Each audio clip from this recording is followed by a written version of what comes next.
12 favorevoli e 21 contrari. La maggioranza in Consiglio Comunale boccia la parificazione dei premi tra uomini e donne che partecipano alla regata storica di Venezia.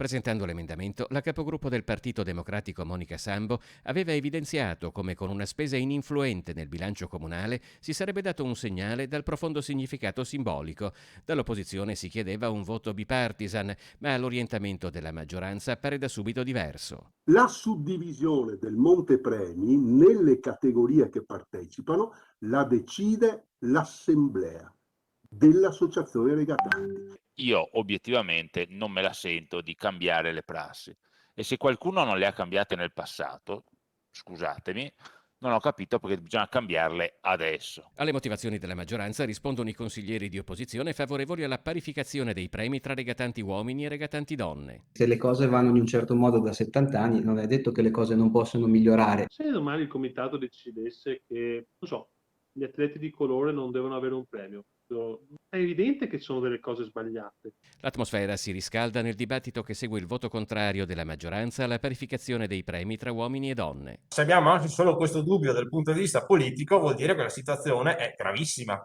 perché vuol dire che il comitato a quel punto Ma che grave, 70 anni che fanno così, l'ha appena detto la Sambo, ma che grave! E lei, presidente, ma come mai? Ma lei che è la paladina delle donne, ma scusi, ma siete coerenti almeno? Ma lei ha intenzione di offendere tutti o di fare un discorso sensato, suo di sostanza? Non serve ripianare le poche migliaia di euro guadagnate in più dagli uomini, perché le donne regano principalmente per passione. Mia sorella è una grande regattante e ancora tutt'oggi insegna ai ragazzi la voga alla veneta, ma non per il valore economico, per la passione e per il cuore che ha. La passione per uno sport, la passione per un'arte, la passione per voler fare un qualcosa. Voi lo avete tradotto realmente in 7.300 euro.